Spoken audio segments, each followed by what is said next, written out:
Hey Fab, I enjoyed your video ANZAC Day 2012 in Brisbane. It's great to see some of those people having a few beers on ANZAC Day. Boy, do I remember that. I haven't gone into an RSL to commemorate ANZAC Day since my father passed away in 94.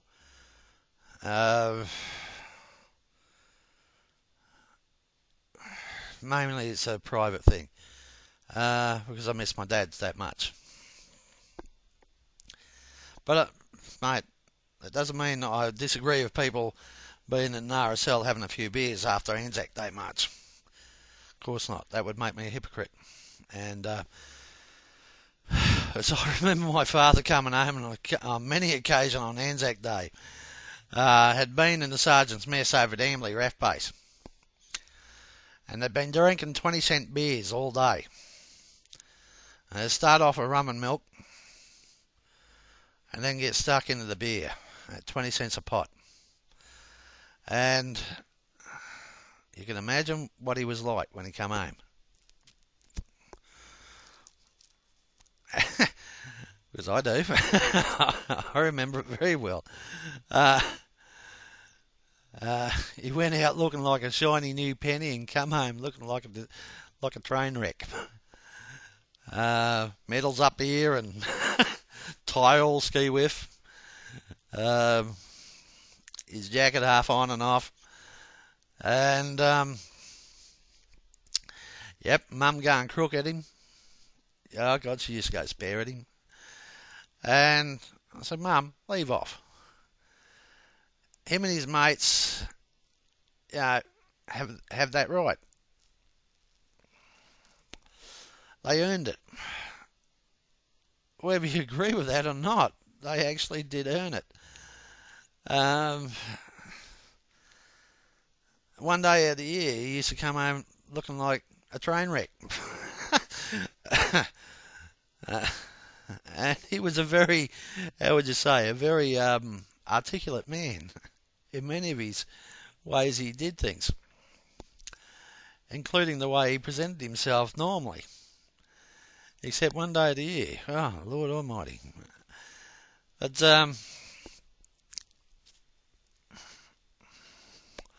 mate, great video, enjoyed it. I unfortunately couldn't be at the RSL on Wednesday because, one, I was working, and two, I just feel out of place these days being at an RSL on ANZAC Day. That may sound strange to you, but I know what I mean. I feel out of place. That's me personally. Mainly because ANZAC Days past have meant a lot to our family, and I just can't do that now because my father is no longer alive. Hope you understand that, mate. It's just one of those things. I can't do it. I marched a couple of times for Dad after he passed away, and I thought to myself, I don't feel right doing this. I don't feel right. So I stopped. And but ANZAC Day to me is not just the 25th of April. It's every day. Because it's every day. Because the service that these men and women perform for Australia and the Australian Defence Force, it's not 9 to 5. It's every day. And it never switches off. It's always on. Because you're an Australian soldier or sailor or airman, it's always on. Because you never know precisely from one day to the next when foreign policy breakdown is going to occur and you're on a foreign battlefield. And they don't know until such time as they get their orders and so forth to deploy. and for many years living on military bases, as my family had done in the past. We knew this, and it occurred, and we saw it many a time. And it was just not war either. It was, say, peacekeeping duties or natural disasters like 1974, Christmas Day 74. We were all sitting down having Christmas lunch, and the phone rang. And this was at RAF Base Richmond. And we're sitting down having Christmas lunch. Dad answered the phone, and we didn't see him for 6 months afterwards. Up to Darwin.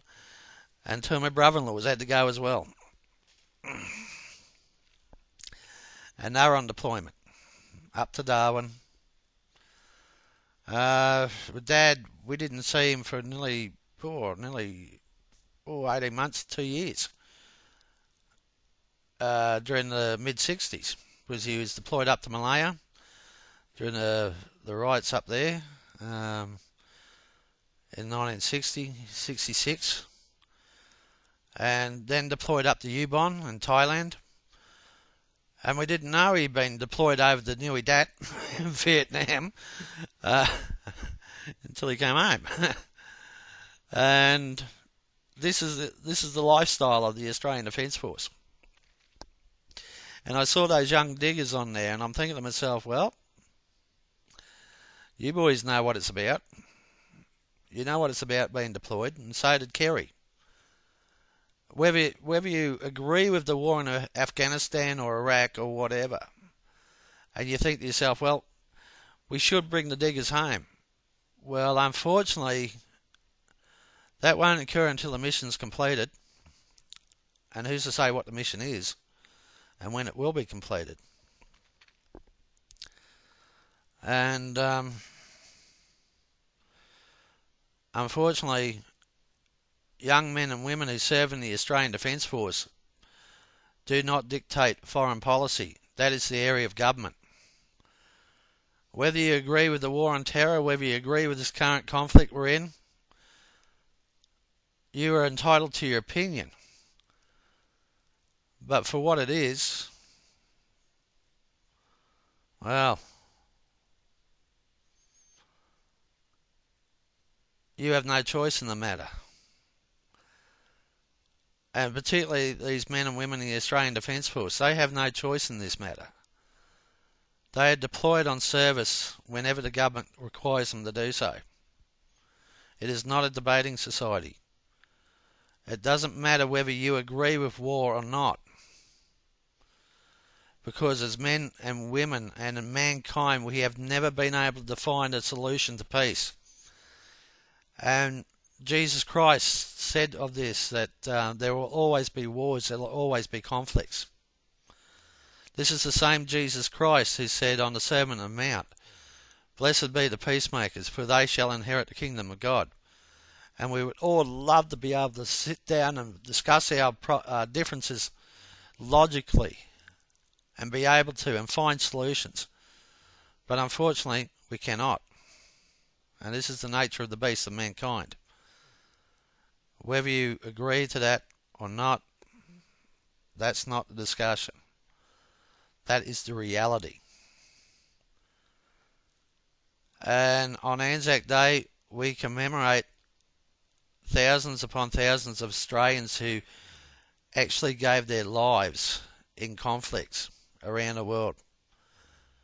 And not only just World War I, but World War II, Korea, Vietnam, Afghanistan, Malaya, over Europe, North Africa, the Middle East, over the air, in Europe, on the seas, and on the land. And each and every time that these men and women have had to go and join the Australian Defence Force and serve overseas in combat or in peacekeeping duties and so forth, and each and every time of these areas have come up, have been a total breakdown of foreign policy by governments, of man. If you doubt me, why are you celebrating ANZAC Day? Why are you commemorating Anzac Day? These are not just names on a cross somewhere in Villa Britannia or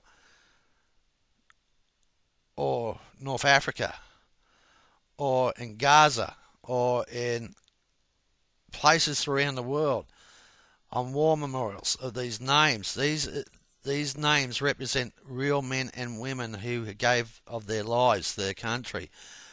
And each and every one of those times was a breakdown of foreign policies by governments. And even today we're doing the same thing. In 1938 we had Neville Chamberlain come back from the Munich conference with a piece of paper in his hand, claiming that he had a written promise from Adolf Hitler that there will be peace in our time, and that was in 1938. By September the 1st, 1939, we're at it again. We're at war. And that lasted 6 years, from September to August of 1945. And the war didn't actually was declared over until at least a year later in 46. So the reality is we'd all love to be able to sit there and say, yeah, we'd all love to be at peace. We'd all love to be able to sit and say, no more wars. And we'd all love to have that. And we'd all like to bring the soldiers home, and we'd all love it. But it's not going to happen. Because we rely on politicians to find a peaceful solution.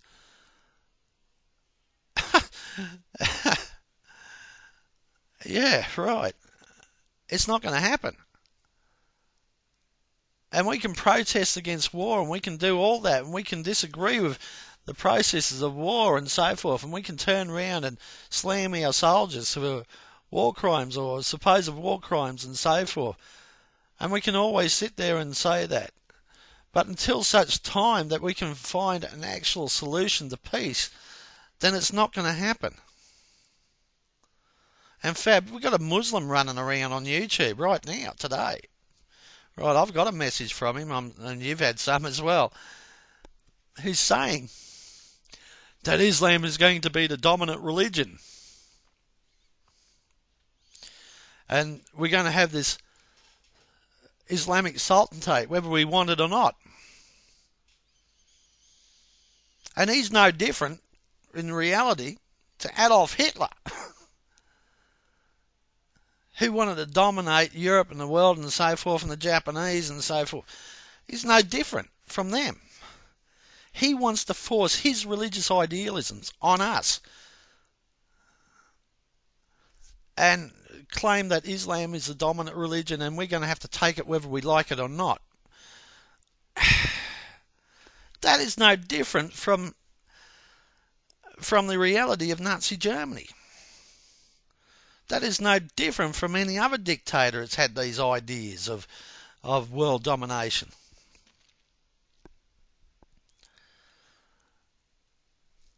And the reality is, he proves the point every time that man will never find a solution to peace by just his very presence on YouTube, by saying Islam is going to take over whether you like it or not.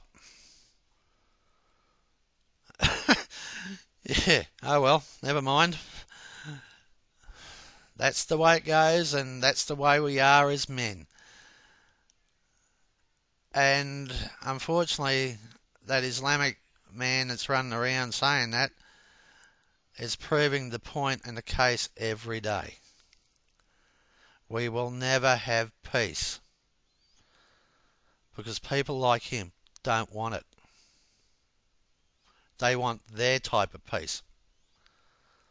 And we found out with Neville Chamberlain that a peace accord at any cost is not one that we want, because we know it'll break down eventually.